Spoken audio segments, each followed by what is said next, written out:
नमस्कार दोस्तों, study material में आपका हार्दिक स्वागत है। I hope you all are doing well. और आज हम डिस्कस करेंगे आरआरबी एनटीपीसी टारगेट 15 दिसंबर के रीजनिंग के क्रैश कोर्स को। तो रीजनिंग के क्रैश कोर्स में आपका हार्दिक स्वागत है।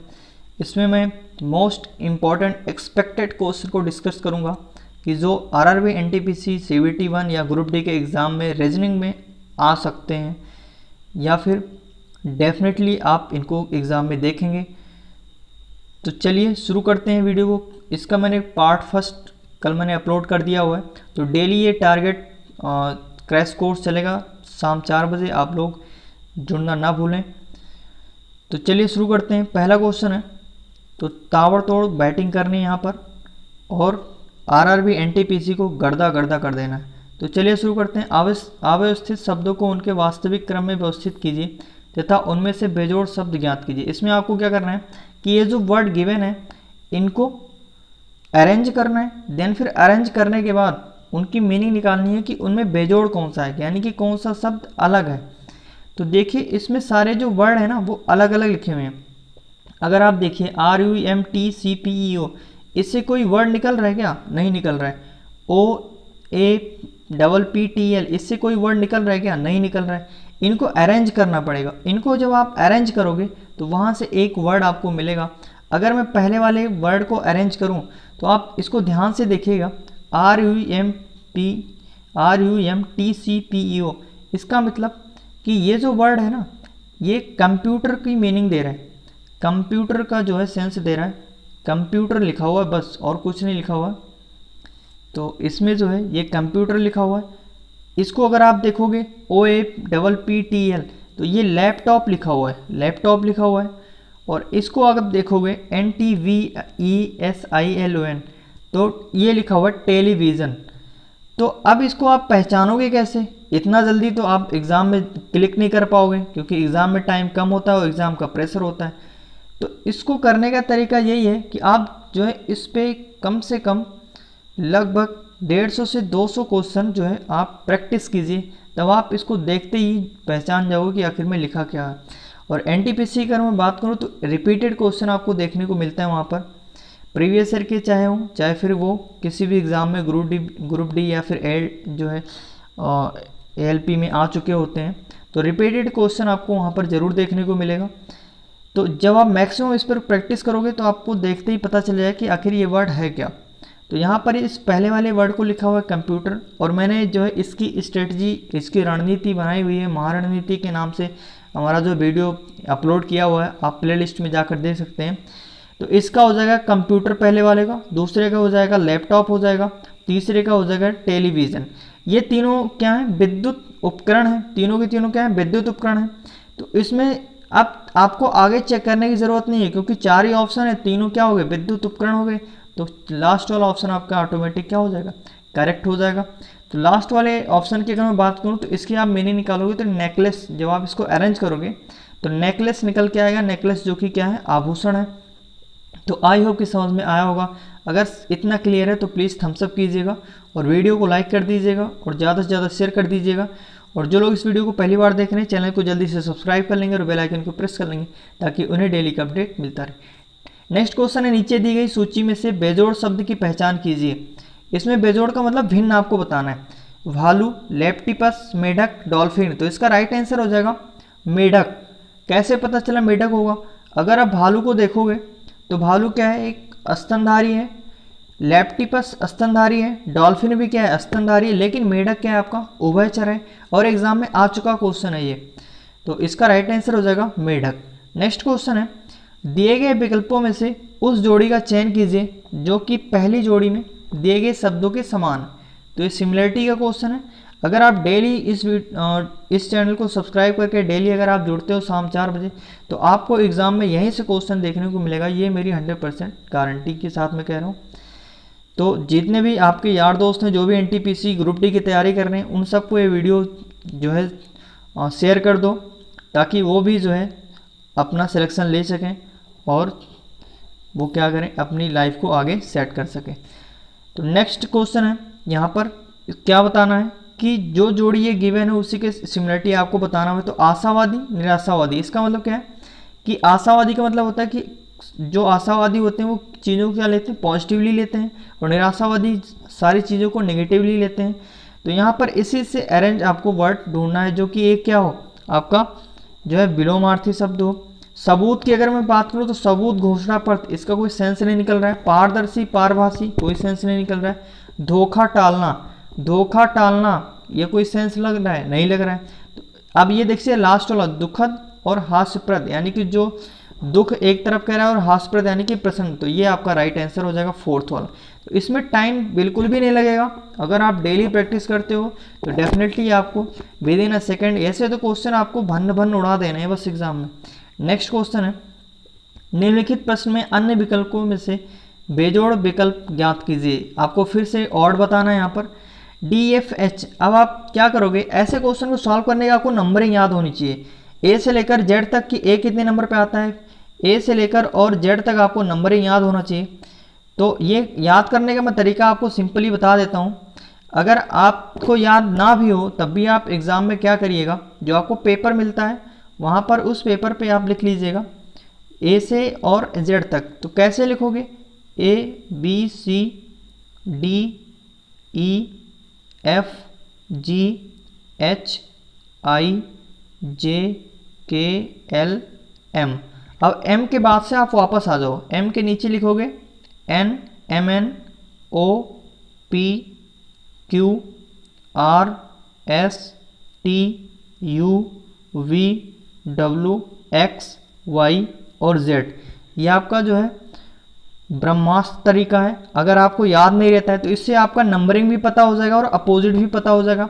और अपोजिट से आपका क्वेश्चन डेफिनेटली एग्जाम में पूछा जाता है। अपोजिट से और नंबरिंग से, एक नंबर का नंबरिंग से पूछा जाता है और अपोजिट का पूछा जाता है। तो m के अपोजिट में क्या हो गया, n, और m की प्लेस वैल्यू कितनी होती है, 13 होती है, और n की प्लेस वैल्यू कितनी होती है, 14 होती है, 14th होती है। और यहाँ पर a की जो प्लेस वैल्यू होती है 1 और z की कितनी होती है 26। तो a के अपोजिट में z आ गया, b के अपोजिट में y, c के अपोजिट में x, t के अपोजिट में w, e के अपोजिट में v, और f के अपोजिट में u, g के अपोजिट में t, h के अपोजिट में s, i के अपोजिट में r, j के अपोजिट में q, k के अपोजिट में p, l के अपोजिट में o और m के अपोजिट में n। तो इस तरीके से अगर आप लिख लोगे तो आपको जो है दिक्कत नहीं होगी और 3 से 4 नंबर आप इजीली जो है 10 से 15 सेकंड के अंदर 3 से 4 नंबर आप गेन कर सकते हो। अब इसमें कह रहा है कि DFH, D की प्लेस वैल्यू कितनी होती है 4। तो अगर मैं बात करूं DFH, इसका अगर मैं पोस्टमार्टम करूं पहले वाले का ऑप्शन का, तो D की प्लेस वैल्यू 2 और F की प्लेस वैल्यू 6 और H की प्लेस वैल्यू 8। इसका मतलब कि इसमें प्लस कितना कर रहा है, और सॉरी 4, D की प्लेस वैल्यू कितनी होती है 4 और इसमें +2 कर रहा है 6, इसमें +2 कर रहा है 8। सेकेंड वाले का अगर आप पोस्टमार्टम करो तो कितना होगा, I की प्लेस वैल्यू 9, J की प्लेस वैल्यू 10, यहीं पर दिख गया। अब आगे आपको चेक करने की ज़रूरत ही नहीं है क्योंकि बाकी चीज़ें यहाँ पर 2 हो रहा है। अगर आप थर्ड वाले को देखोगे तो M की प्लेस वैल्यू कितनी है 13, O की प्लेस वैल्यू कितनी है 15, तो 13 में 2 जोड़ोगे 15, यानी कि +2 हो रहा है, इसमें भी +2 हो रहा है। तो ये वाला ऑप्शन क्या होगा आपका, सेकेंड वाला रॉन्ग हो गया, यानी कि ये ऑड है। तो इसका राइट आंसर हो जाएगा IJL। आई होप कि आपको क्लियर हो रहा होगा। नेक्स्ट क्वेश्चन है, यदि हॉकी का अर्थ है हैपेंड, यानी कि HPENID, तो CGYOCGD का कूट ज्ञात कीजिए। तो ये कोडिंग डिकोडिंग का क्वेश्चन है, तो इसको कैसे सॉल्व करेंगे। तो यहाँ पर कह रहे हैं हॉकी, अगर मैं बात करूँ हॉकी की और यहाँ पर लिखा हुआ H, देखो कितने नंबर ऑफ लेटर हैं, 3 और 3 6, 3 और 3 6, नंबर ऑफ लेटर कितने हैं 3। अब इसको आप क्या कर लीजिए, ऊपर नीचे ऐसे लिख लीजिए। वैसे तो इसका शॉर्ट आपको नो पेन नो पेपर भी मैं बताऊंगा किस तरीके से करेंगे, लेकिन यहाँ पर समझ लेते हैं। तो CKE और यहाँ पर Y। अब देखो H के नीचे H लिखो आप, और O के नीचे P को, और C के नीचे आप लिखोगे E को, और यहाँ पर N के नीचे लिखोगे, और K के नीचे लिखोगे N को, और E के नीचे लिखोगे I को, और Y के नीचे लिखोगे D को। अब देखो H में अगर मैं बात करूँ तो कोई भी परिवर्तन नहीं हो रहा है। H की जो प्लेस वैल्यू 8 और 8 नीचे है, तो कोई भी परिवर्तन नहीं हो रहा। लेकिन O की प्लेस वैल्यू कितनी होती है 15, 15 में 1 जोड़ोगे तो कितना हो जाएगा, 16 हो जाएगा। तो अब यहाँ पर चीज़ें क्लियर हो रही, इसमें +1 कर रहा है, सी में +3 करोगे तो कितना, यानी कि सी की प्लेस वैल्यू कितनी है 3, और 2 ऐड करोगे तो कितना हो जाएगा 5, और 11 में 3 जोड़ोगे तो 14 हो जाएगा, और 5 में 4 जोड़ोगे कितना हो जाएगा 9 हो जाएगा। तो यहाँ पर चीज़ें देखो क्लियर हैं, 1 2 3 4 कॉन्टीन्यूअस जो है ऐड कर रहा है, और फिर वाई में इसने किसने ऐड किया 5 ऐड किया, तो कितना आ गया यहाँ पर डी आ गया। वाई में अगर 5 ऐड करोगे तो डी आएगा। वही जेड के बाद ए बी सी डी, ये 4 ये हो गया, तो ये हो गया। तो 1 2 3 4 यानी कि कॉन्टीन्यूअस में ऐड कर रहा है, तो 0 1 2 3 4, तो वैसे ही आपको इसमें भी रखना है, किस में, ये वाले में। अब क्या आपको पूरा सॉल्व करने की ज़रूरत है, नहीं। देखो सी में आप जो है जोड़ोगे 0, तो +0 करोगे तो कितना आएगा, सी ही आएगा। अब देखो किस ऑप्शन में सी है, किन किन ऑप्शनों में सी है। तो अगर मैं बात करूं यहाँ पर ऑप्शन फर्स्ट, ऑप्शन सेकंड, तो ऑप्शन थर्ड आपका एलिमिनेट हो गया, ऑप्शन थर्ड आपका क्या होगा, एलिमिनेट हो गया। और उपयुक्त ऑप्शन में अगर मैं बात करूं तो ये भी एलिमिनेट हो गया, लेकिन इसको अभी एलिमिनेट आप नहीं कह सकते हो, क्योंकि पता चले कि आगे ना हो। लास्ट वाला अब आप चेक करो, लास्ट में आपको कितना ऐड करना है 5, और जेड में 5 अगर आप ऐड करोगे तो आपको पता है कि 26 में 5 ऐड करोगे तो कितना होगा, वही 5 ही तो आएगा, ई, क्योंकि अल्फ़ाबेट में जेड के बाद क्या आ जाता है, ए आ जाता है। तो जेड में 5 ऐड करोगे तो ई आ जाएगा। अब फर्स्ट में सी होना चाहिए और लास्ट में कितना होना है, ई होना चाहिए। तो कौन से ऑप्शन में ऐसा है, option number second, option number second आपका क्या हो जाएगा, राइट आंसर हो जाएगा। लगा दो इस पे टिक, कोई भी गलत नहीं कर सकता एग्जाम में। तो ऐसे ही अप्रोच आपको फॉलो करना है। आप चाहे इसको चेक भी कर लो आगे, जी में आप +1 करोगे तो कितना हो जाएगा 7 और 1 8 हो जाएगा, 8 का मतलब एच हो जाएगा। वाई में अगर आप +2 करोगे तो कितना हो जाएगा, ए हो जाएगा। और ओ यानी कि ओ में +3 करोगे तो कितना हो जाएगा 18 हो जाएगा। और सी में प्लस कितना करोगे 4 करोगे कितना हो जाएगा 7। तो ऑप्शन नंबर सेकंड आपका राइट आंसर हो जाएगा। अगर ये अप्रोच क्लियर है तो आप लोग इस वीडियो को ज़्यादा से ज़्यादा शेयर कर दीजिएगा। नेक्स्ट क्वेश्चन है, यहाँ पर सिलॉक्स का क्वेश्चन है, और सिलॉक्स में जो है डेफिनेटली 1 2 3 नंबर का तो हर एक एग्जाम में पूछा जाता है। बैंकिंग में तो ये 5 नंबर का आता है, लेकिन एनटीपीसी एसएससी की अगर बात करूँ तो 3 नंबर से ज़्यादा नहीं पूछा जाता है।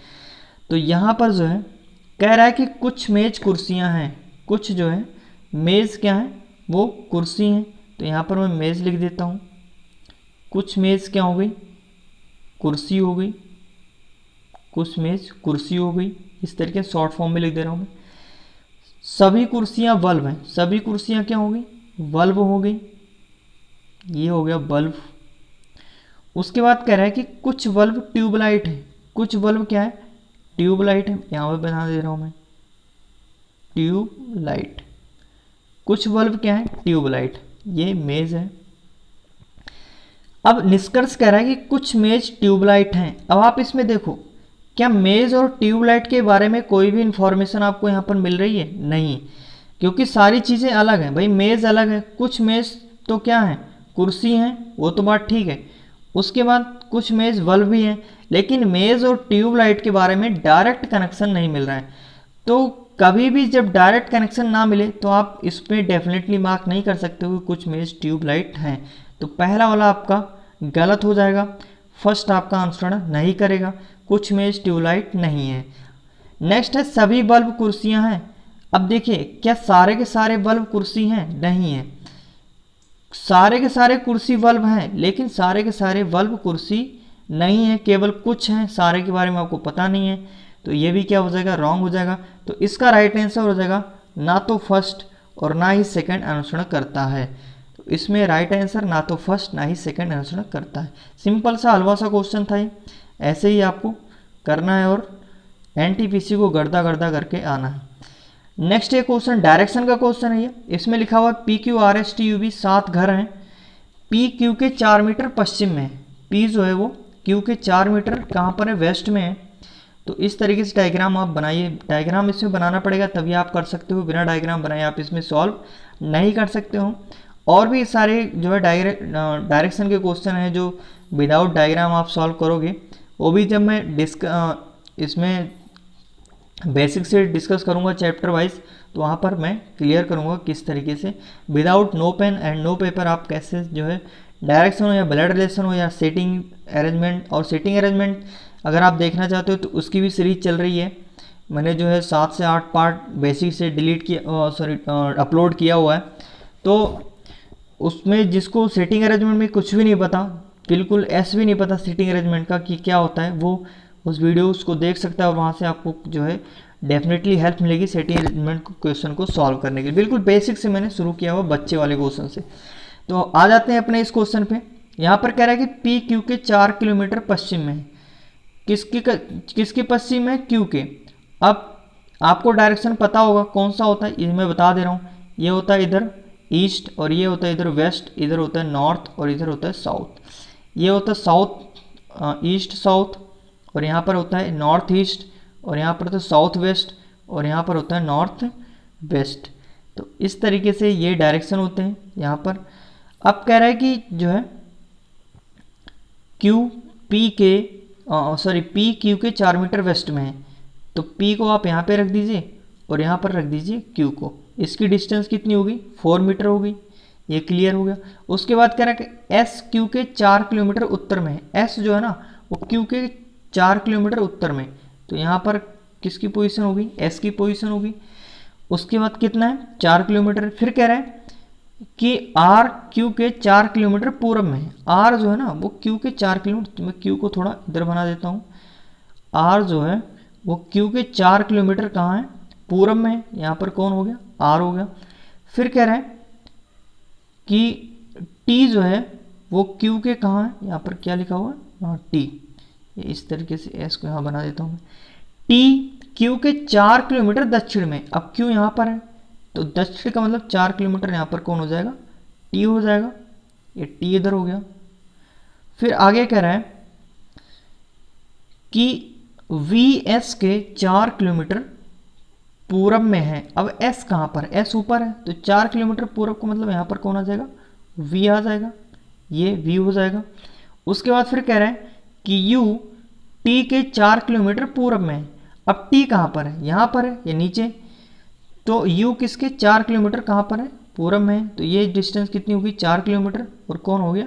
यू। अब आप देखोगे वी आर और यू ये जो है एक ही सीधी रेखा में है। आप जो है अगर आप देखोगे ध्यान से तो वी आर और यू सीधी रेखा में है, एस क्यू और टी सीधी रेखा में है, पी केवल जो है वो बाहर। अब इसमें पूछ क्या रहा है कि वी के संबंध में यू की दिशा क्या है? वी के रिस्पेक्ट में यू की जो है डायरेक्शन क्या है? तो वी के रिस्पेक्ट में यू की जो डायरेक्शन है वो कहाँ पर है? साउथ में, क्योंकि वी के साउथ में ही कितने हैं? यू है। अच्छा ये पूछ लेता है कि डिस्टेंस कितनी है? तो यहाँ पर जो डिस्टेंस है वो 8 किलोमीटर। 8 किलोमीटर साउथ में है वी के यू, तो इसका राइट आंसर हो जाएगा साउथ। हालांकि यहाँ पर डायरेक्शन ही पूछा है तो इसका राइट आंसर हो जाएगा दक्षिण। नेक्स्ट क्वेश्चन है कि एक विशिष्ट कूट भाषा में CATASTROPHE कैस्ट्रोफी को लिखा जाता है 684804175352। तो इसी कोड भाषा में स्पेक्टेटर को क्या लिखा जाएगा? तो सिंपल सा क्वेश्चन है। इस टाइप के जो क्वेश्चन होते हैं ये भी कोडिंग डिकोडिंग का ही है, लेकिन कंडीशन बेस्ड होता है। यहाँ पर कंडीशन गिवन है कि ये जो कैटोस्ट्रोफी है स्ट्रोफी, इसमें लिखा हुआ है ये नंबर। अब इसी नंबर का यूज़ करके आपको इसमें बताना है, क्योंकि ये जो आपको यहाँ पर लेटर गिवन है ये इसी में से गिवन है। अब देखिए अगर आप सी की जो प्लेस वैल्यू यहाँ पर गिवन है 6, ए की कितनी है? इस तरीके से मैं लिख दे रहा हूँ यहाँ पर CATASTROPH और E, ये इतना हो गया। तो C की प्लेस वैल्यू 6, उसके बाद 8, उसके बाद 4, 8 0 4 1 7 3, और यहाँ पर कुछ जो है वो हो गया गड़बड़, मैं फिर से लिख देता हूँ यहाँ पर। तो इसका जो हो जाएगा यहाँ पर 6 8 4 8 0 4 1 7 3 5 2, ये अब हो गया क्लियर। अब इसमें आपको बताना है स्पेक्टेटर, यानी कि ये जो लेटर गिवन है ना इसी में से गिवन है, तो एस की जो प्लेस वैल्यू कितनी है 0। अब ऑप्शन में देखो कि 0 से स्टार्टिंग किस किस ऑप्शन में हो रही है, तो इसमें आप डी को देखोगे तो डी की स्टार्टिंग हो रही है वो 3 से, लेकिन स्टार्टिंग किससे होना चाहिए, हमारा आंसर किससे आएगा 0 से आएगा, तो डी वाला ऑप्शन हो जाएगा एलिमिनेट। डी वाला ऑप्शन खत्म हो गया। अब बचे 3 ऑप्शन। इसमें कह रहा है कि अब देखो लास्ट वाले को चेक करो, लास्ट में कौन सा लेटर है आर, आर की जो प्लेस वैल्यू यहाँ पर गिवन है 1, यानी कि ऑप्शन में लास्ट में आना चाहिए 1, तो आपका सी वाला भी ऑप्शन क्या हो गया एलिमिनेट हो गया। अब आपको चेक कर रहे हैं सेकंड, यानी पी की जो प्लेस वैल्यू वो कितनी आएगी, तो पी की प्लेस वैल्यू जैसे ही आप फाइंड आउट करोगे आपका आएगा आंसर, तो पी की प्लेस वैल्यू जो आ जाएगी वो आ जाएगी 3, क्योंकि यहाँ पर 3 गिवन है, तो 3 किस में है सेकंड पोजीशन पे, 3 किस में है तो इस वाले में फर्स्ट वाले ऑप्शन में, तो इसका राइट आंसर हो जाएगा फर्स्ट। तो क्या मुझे पूरा सॉल्व करने की ज़रूरत हुई इसमें, नहीं। तो ऐसे ही क्वेश्चन को आपको एग्जाम में भी सॉल्व करना है, सारे आपको सॉल्व करने की ज़रूरत नहीं है, आप जो है फर्स्ट और एंड लास्ट एंड जो है 2-3 आप सॉल्व करिए और आपका जो है आंसर आ जाएगा और टिक करके आप 1 नंबर ले जाइए। तो आई होप कि इतनी सारी चीज़ें क्लियर होंगी। नेक्स्ट क्वेश्चन की तरफ चलते हैं। नेक्स्ट क्वेश्चन है 6 और यहाँ पर समानुपात 215, ये भी सिमिलरिटी का क्वेश्चन है, यहाँ पर पूछा जाता है इस तरीके से क्वेश्चन। अब देखो 6 से 215 बनाया हुआ है और उसी जिस तरीके से 6 से 215 बना हुआ है उसी तरीके को फॉलो करते हुए आपको 12 से बनाना है। तो आपको ये पता होना चाहिए कि 6 से 215 बनेगा कैसे। अगर आप मल्टीप्लाई करोगे 6 से तो किससे मल्टीप्लाई करोगे 215 आ जाए, क्या किसी के 6 के पहाड़े में 5 आता है, नहीं आता है। मल्टीप्लाई करोगे तब भी नहीं आएगा, डिवाइड करोगे तब भी नहीं आएगा, क्योंकि 5 और 6 से कटेगा ही नहीं, कोई कॉम्बिनेशन है। फिर क्या करोगे, तो यहाँ मैं आप लोगों को फॉर और काइंड इन्फॉर्मेशन मैं आप लोगों को बता देना चाहता हूँ, अगर आप कॉम्पिटेटिव एग्जाम की तैयारी कर रहे हो तो आपको जो स्क्वायर जो है वो 40 तक तो याद होने चाहिए, मिनिमम 40 तक याद होने चाहिए। अगर स्क्वायर नहीं याद है तो आप लोग याद कर लीजिएगा। तो इसमें अगर मैं बात करूं स्क्वायर और क्यूब, 25 तक अगर क्यूब याद कर लीजिए आप लोग और 40 तक स्क्वायर। 6 की अगर मैं बात करूं तो 6 का स्क्वायर कितना होता है 36, लेकिन 6 का क्यूब अगर मैं 6 का क्यूब करूं तो 6 का क्यूब होता है 216, और 216 में से माइनस अगर मैं 1 कर दूं तो मुझे मिल जाएगा 215। तो मुझे पहला जो मेथड मिल गया कि 6 से 215 कैसे बनाया, 6 का क्यूब किया 216 आया और -1 किया, कितना आया 215। अब मैं यहाँ पर कर सकता हूँ 12 का क्यूब। अब जब 12 का क्यूब आपको पता ही नहीं होगा तो आंसर कहाँ से लाओगे, तो इसीलिए कह रहा हूँ कि 25 तक आपको क्यूब याद होना चाहिए और 40 तक आपको स्क्वायर याद होना चाहिए। अब 12 का क्यूब अगर मैं करूँ तो 12 का क्यूब होता है जो है 1728, 12 का क्यूब होता है 1728, 1728 12 का क्यूब होता है, और -1 कर दोगे तो कितना हो जाएगा 1727। तो इसका राइट आंसर हो जाएगा 1727, 1727 यानी कि 1727। 12 का क्यूब कितना होता है 1727, 11 का क्यूब कितना होता है 1331, 12 का क्यूब होता है 1728 और 13 का क्यूब कितना होता है 2197। तो ये आप लोग ध्यान रखिएगा, इतनी सारी 25 तक आप याद कर लीजिएगा, उससे आपका जो है एग्ज़ाम हो जाएगा। उससे जो है बाहर एग्जाम में क्यूब में नहीं पूछा जाता है।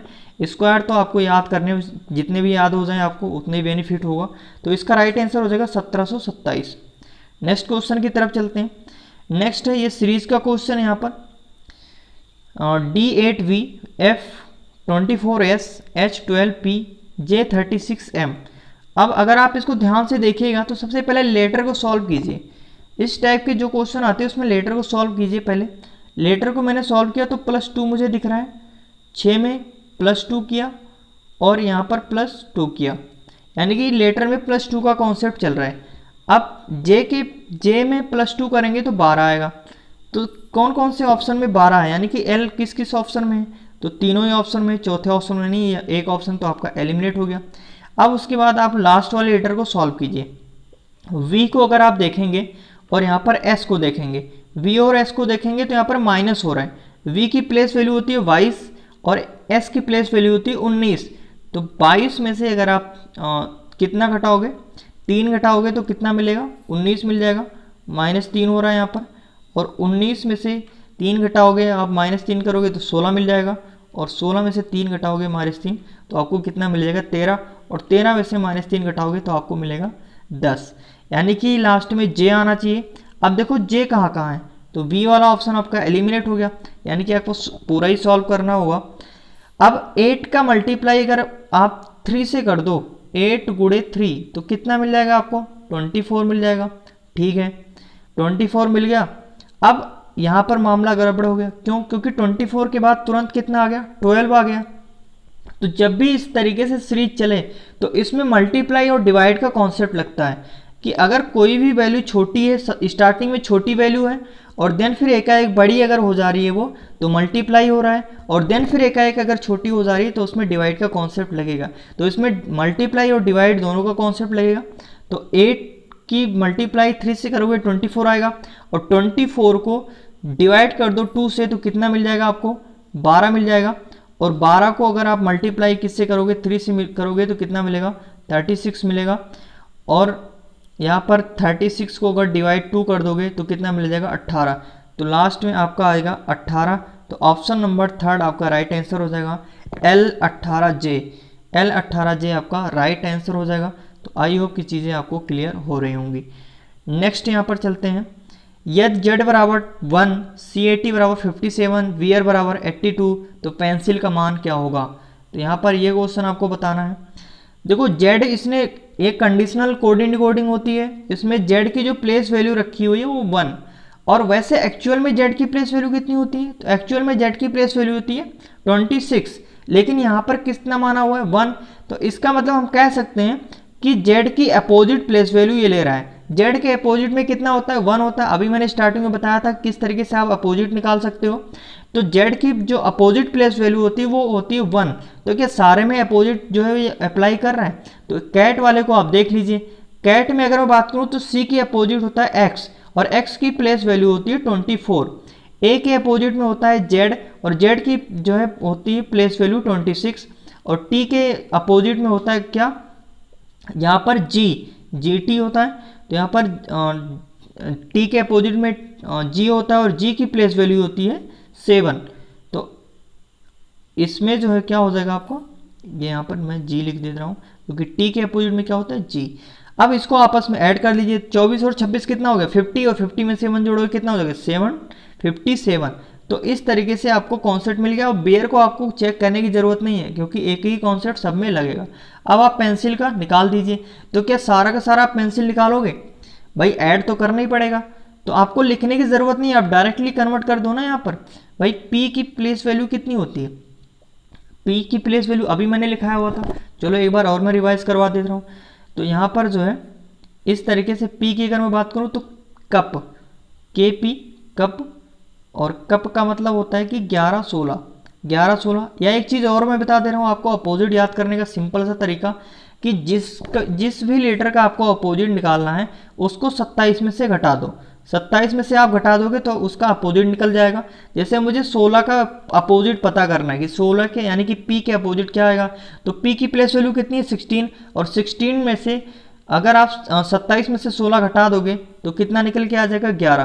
तो ये सिंपल सा तरीका है अपोजिट पता करने का। आप सीधा सीधा क्या करिए, अगर कुछ भी याद नहीं है आपको तो 27 में से उस जो है लेटर की प्लेस वैल्यू घटा दीजिए, आपका आंसर आ जाएगा। तो p की जो प्लेस वैल्यू होगी अपोजिट में k होगा, और k का होता है 11। e की अगर बात करूँ तो e के अपोजिट में होता है v, और v की प्लेस वैल्यू कितनी होती है 22। इन सबको आपको आपस में ऐड करना है। देन फिर आगे यहाँ पर n है, n के अपोजिट में होता है m, और m की प्लेस वैल्यू होती है 13, और c के अपोजिट में होता है x, और x की प्लेस वैल्यू होती है 24, और i की अगर हम बात करें तो i की प्लेस वैल्यू होती है 9, और अपोजिट में होता है r, और इसकी प्लेस वैल्यू होती है 18, और l की अगर हम बात करें तो l के अपोजिट में होता है यहाँ पर o, और o की प्लेस वैल्यू होती है 15। तो इन सबको आप ऐड कर दीजिए, आपका आंसर आ जाएगा। अब यहाँ पर ऐड करना स्टार्ट कर दीजिए, तो 1 2 3, 3 और 3 6, 6 4 10, और 10 और 8 18, और 18 और 5 23। लास्ट में जहाँ कहीं भी 3 दिख जाए वही आपका राइट आंसर हो जाएगा। तो क्या मुझे सारा ऐड करने की ज़रूरत पड़ा, नहीं, 1 से आपका क्या आ गया आंसर आ गया 103। तो इसका राइट आंसर हो जाएगा 103। तो आई होप कि सारी चीज़ें आपको क्लियर हो रही होंगी। नेक्स्ट क्वेश्चन है, अव्यवस्थित शब्दों को उनके वास्तविक क्रम में व्यवस्थित कीजिए तथा उनमें से बेजोड़ शब्द ज्ञात कीजिए। तो इसमें आपको फिर से ऑड वन आउट निकालना है, विषम ज्ञात करना है। तो फिर से ये जो है वही वर्ड जो मैंने स्टार्टिंग से पहला क्वेश्चन किया हुआ था वो वर्ड आपको पता होना चाहिए। तो इस टाइप के क्वेश्चन को आपको परेशान होने की ज़रूरत नहीं है, आप जितना ज़्यादा प्रैक्टिस करोगे वो आपका क्लियर होता जाएगा। अगर मैं बात करूँ NRADSIE, तो इसमें जो है एक मछली का नाम है, मछली की एक प्रजाति है, उसका नाम है सरडाइन, SARDINE। एक मछली है, इसका नाम है सरडाइन, और ये एक प्रकार की मछली है। अच्छा, इसकी अगर बात करें सेकंड वाले की GHUELITT, तो इसका मतलब आप क्या रखोगे, ट्यूबलाइट, ट्यूबलाइट करोगे तो ये हो जाएगा। यहाँ पर सॉरी, यहाँ पर बी जो है मिसप्रिंट हो गया है, बी भी होना चाहिए था, एच के बाद में बी होना चाहिए था। यहाँ पर मैं लिख दे रहा हूँ, सेकंड वाले ऑप्शन को मैं लिख दे रहा हूँ यहाँ पर GHBUELI और TT। तो इसको आप कन्वर्ट करोगे तो आएगा ट्यूबलाइट, सेकंड वाले का ट्यूबलाइट आएगा। और थर्ड वाले की अगर हम बात करें तो इसका आ जाएगा जनरेटर, जनरेटर आ जाएगा। और फोर्थ वाला आ जाएगा आपका रेगुलेटर, फोर्थ वाला क्या आ जाएगा, रेगुलेटर।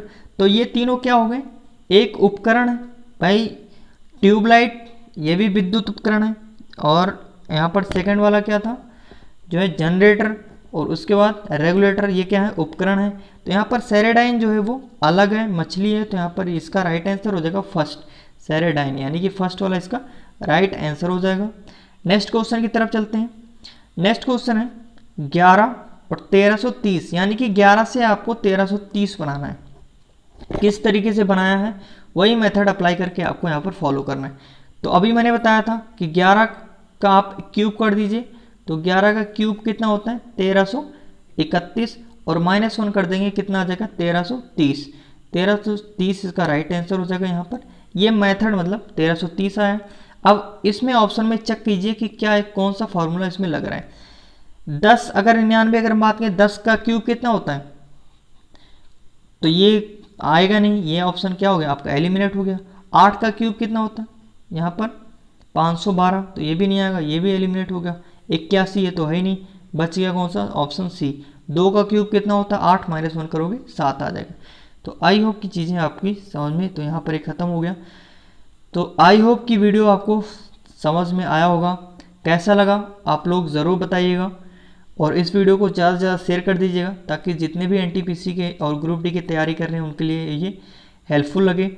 और जो भी कोई डाउट हो रिवीजन के रिगार्डिंग वो आप लोग कमेंट सेक्शन में डाल सकते हैं, मैं आपको सॉल्व करने जो है वीडियो के माध्यम से सॉल्व करके भेज दूंगा, या फिर वहीं कमेंट बॉक्स में जो है सॉल्व करके भेज दूंगा। या फिर हमारे टेलीग्राम ग्रुप को आप ज्वाइन कर लीजिए, या फिर फेसबुक पेज को ज्वाइन कर लीजिए, स्टडी मटेरियल के नाम से हैं, आप सर्च करोगे तो वहाँ मिल जाएगा। तो वहाँ पर भी आप क्वेश्चन पोस्ट कर सकते हैं, तो वहाँ से आपको जो है सॉर्ट आउट हो जाएगा। तो आई होप कि समझ में आया होगा। वीडियो कैसा लगा कमेंट बॉक्स में ज़रूर बताइएगा, और चैनल को सब्सक्राइब कर लीजिएगा, बेल आइकन को प्रेस कर लीजिएगा ताकि आपको डेली का अपडेट मिलता रहे।